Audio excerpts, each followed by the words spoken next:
Let me tell you a story of what happened to me in the old country years back. I was part of a good-sized family, 3 brothers and my father. My mother died years back. We weren't very well off though, in fact we were struggling to even put food on the table. Desperate times call for desperate measures, so my father decided that I would be married off. He would find me a suitor who could help support me but also help out the family. One day a handsome man came around their town.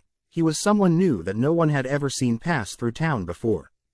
Apparently he lived a ways outside of the cities and towns, in the middle of the forest. He said he had a large home and a few staff who helped care for the home. He lived out in the wilderness because he enjoyed the quiet time, and since he had the money to do so, he left the city and built a home in the serenity of nature. My father found this man quite the catch and decided to arrange for him to marry me. But I didn't want this. First off, I didn't agree with the old customs of arranged marriages. On top of that, I just felt like something was off about this man. My father would not listen to me when I tried to protest and explain my concerns. He just said I was being emotional and needed to stop dreaming of marrying for love, as that is a rare thing to be able to have. The rich man would come to town every week to meet with me, following a sort of courting process as my father watched over us during the visits. The man kept asking me to come visit him at his beautiful home in the forest. I kept putting him off as I didn't feel comfortable around him and I felt safer being in my town where people could watch over us during his visits. Eventually, however, my father became loose with chaperoning, and he began encouraging me to go see this house as it would soon be my home as well. After weeks of pressure from my father, I decided one morning I would go. I just wanted the incessant nagging to stop. Still, I felt like something was off about this man. To be safe, on the way out of the house I gathered a bag of ribbons for the trip. There were no roads in this forest, so the journey had to be either by foot or bicycle. My fiancé said he would spray a path in the forest with some of that paint made from cornstarch, and I did see the markings, so I followed them. Just to make sure I could find my way home, I would stop and tie a ribbon to a branch along the path as well. Something inconspicuous, but I knew where to look for it. Eventually I came up on a log home. It wasn't very new looking, or very fancy, so I wasn't sure if this was the correct place. I was about to turn back around for home when I saw an older woman come out of the house to grab firewood. I walked up to the woman and asked her if this was the home of my fiancé. The older woman suddenly had a look of fear and sadness in her eyes as I told her I was to marry this man. The old woman grabbed at my arm and began to speak, her voice strained with sadness. "This man is a cannibal. You must hide, he will be coming up that path you came from any moment now. He and his brothers are likely planning to kill you and eat you." The old woman rushed me inside. I was worried that this could also be part of the trap too, but I was caught in the moment and couldn't think straight after what I was just told. The old woman told me to hide in the cellar behind a big box that she pointed out. I decided to try and sneak away from the home after the old woman walked away, as this whole thing just seemed so crazy and I wanted to go home. I quietly snuck up the stairs of the cellar, but soon heard a bunch of men laughing and causing a huge ruckus as they entered the log home. I quickly looked around the place and saw a pantry near the cellar entrance. I slid into the pantry and closed the doors, holding my breath as I prayed they did not see me. I watched through the slats on the door to the pantry. I saw there were 3 men, one of them being my fiancé. They had with them a pretty blonde girl who seemed to be enjoying their company. They started handing her drink after drink, until the girl was either intoxicated or drugged. I wasn't sure because the girl passed out fairly quickly on the sofa. Once she was out, the men looked at one another. I watched as their faces changed to that of pure evil. They dropped their facade of fun-loving guys, and their true selves could be seen. They grabbed a tarp, rolling the girl onto it, then grabbed axes and other tools and began to hack away at her, cutting up meat for their dinner. As they were slicing up this poor girl, they were also pocketing her jewelry. There was a gold ring, however they could not get off one of her fingers. So one of the men used a hatchet on it to try and get to the ring. As he slammed the hatchet down onto her hand, the finger went flying and rolled right into the pantry. I quietly gasped, clutching my hands to my mouth as I did so. I very carefully pushed myself up against the side of the wall near the door to try and conceal myself in case the door was opened. The man got up and started looking for the finger. He clearly didn't see that it rolled into the pantry. As the man started edging closer to the cellar door, the old woman, who they had stoking a fire for their dinner, called out to him to look for it in the morning. The man agreed as he wanted to enjoy his meal with his brothers tonight. The men made the old woman cook the meat and serve it to them. As I watched this, I also noticed the old woman pouring them drinks from the same bottle as they gave the girl. Was she trying to drug them for me?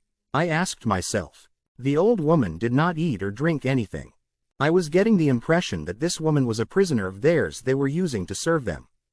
The men soon passed out, snoring loudly. The old woman shuffled her way to the cellar door to look for me.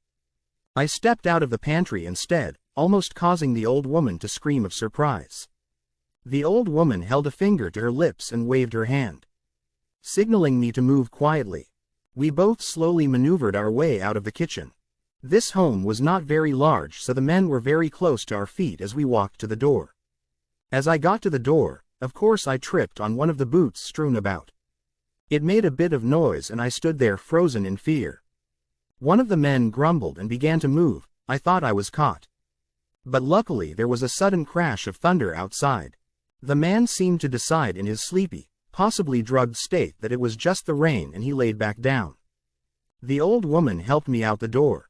I pleaded with her to come with me, but the woman explained that this was her home and they had her husband hostage somewhere. She had to do what they said, or they would kill him. I nodded in understanding and told her I would send help. I began my escape through the forest, unfortunately caught in a downpour of rain. The rain washed away the marks of paint, but with each lightning strike I was able to spot the ribbons I tied to branches. It took a while, but eventually I navigated myself out of the woods and back home. When I came home, I told my father what had happened. My father did not believe me though.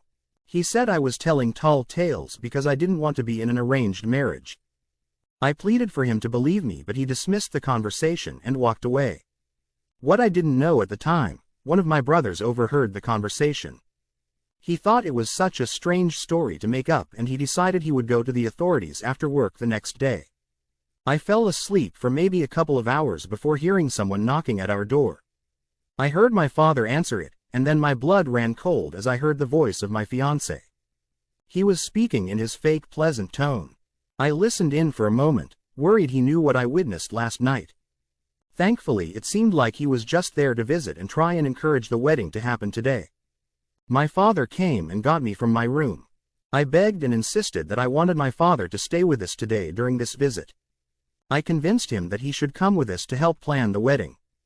My father agreed and thought it was a grand idea. As the day progressed, we arranged for everything at the local church. I then insisted that the family have an impromptu engagement dinner and that my fiancé should stay for the night to eat and celebrate with the family. My fiancé agreed. As we all ate dinner, I had planned my final stand. I began asking people what they dreamed of last night. As everyone exchanged stories, I smiled politely and waited patiently for my turn. When everyone was done telling tales of their dreams, I smirked as I began to tell the story of the dream I had last night. I will tell you about my dream. It was about you, I said as I looked over at my fiancé, who smiled in kind. I was walking alone through the woods when finally I came to a house. But it looked old and worn. I wasn't sure if it belonged there. But then I saw an old woman collecting firewood, so I went up and spoke to her. I looked over at my fiancé, whose face was beginning to change, a look of worry just peeking over his brow. I gave him a look of reassurance and said, "Don't worry, darling, it was only a dream." I continued to tell the story of my dream. I asked the woman if my fiancé lived here. The old woman suddenly looked so fearful, and began to cry out that I was in danger. She said my fiancé planned to chop me up and have me for dinner. She had me hide as he would be arriving back. So I hid in the pantry. I soon heard them come barreling through the door with a girl in tow. I watched as the poor girl passed out, and the men began working away at her to make meat for their dinner. I pleaded for him to believe me, but he dismissed the conversation and walked away. What I didn't know at the time, one of my brothers overheard the conversation. He thought it was such a strange story to make up, and he decided he would go to the authorities after work the next day. I fell asleep for maybe a couple of hours before hearing someone knocking at our door. I heard my father answer it, and then my blood ran cold as I heard the voice of my fiancé. He was speaking in his fake pleasant tone. I listened in for a moment, worried he knew what I witnessed last night. Thankfully, it seemed like he was just there to visit and try and encourage the wedding to happen today. My father came and got me from my room. I begged and insisted that I wanted my father to stay with us today during this visit. I convinced him that he should come with us to help plan the wedding. My father agreed and thought it was a grand idea. As the day progressed, we arranged for everything at the local church. I then insisted that the family have an impromptu engagement dinner and that my fiancé should stay for the night to eat and celebrate with the family. My fiancé agreed. As we all ate dinner, I had planned my final stand. I began asking people what they dreamed of last night. As everyone exchanged stories, I smiled politely and waited patiently for my turn. When everyone was done telling tales of their dreams, I smirked as I began to tell the story of the dream I had last night. "I will tell you about my dream. It was about you," I said as I looked over at my fiancé, who smiled in kind. I was walking alone through the woods when finally I came to a house.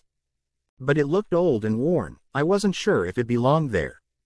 But then I saw an old woman collecting firewood, so I went up and spoke to her. I looked over at my fiancé, whose face was beginning to change, a look of worry just peeking over his brow. I gave him a look of reassurance and said, "Don't worry, darling, it was only a dream." I continued to tell the story of my dream. I asked the woman if my fiancé lived here. The old woman suddenly looked so fearful, and began to cry out that I was in danger. She said my fiancé planned to chop me up and have me for dinner. She had me hide as he would be arriving back. So I hid in the pantry. I soon heard them come barreling through the door with a girl in tow. I watched as the poor girl passed out, and the men began working away at her to make meat for their dinner. I paused and looked around at the table. Everyone had put down their cutlery out of disgust, and my father began to look angrily at me. I smirked though, ignoring the dagger stare from my father, and I continued telling the story. One of the men couldn't get a ring off the poor girl, so he hacked off her finger, but it rolled away from him. The finger, as it turns out, rolled right into the pantry. I looked over at my fiancé, whose face had lost all its color as he looked panicked. I then reached inside my pocket, stood up and announced, "And this is the missing finger." I held the finger up high to show everyone, the finger with the ring still on it. My fiancé got up and began to try and escape. My father, suddenly realizing I was telling the truth, became red with anger and jumped on the fiancé, pinning him to the ground. Just as this scuffle was taking place, my older brother was coming home from work, and he happened to have the authorities in tow with him. For he believed my story from the night before and had plans to help me after work. The authorities arrested the man, and went to the cabin and arrested the brothers as well. The old woman got her home back, but unfortunately they lied to her. They had killed her husband that first night. My brother and I decided to move far away from our homeland and start a new life in Canada. Neither of us speak with our father anymore after what he did. What I saw still haunts me to this day.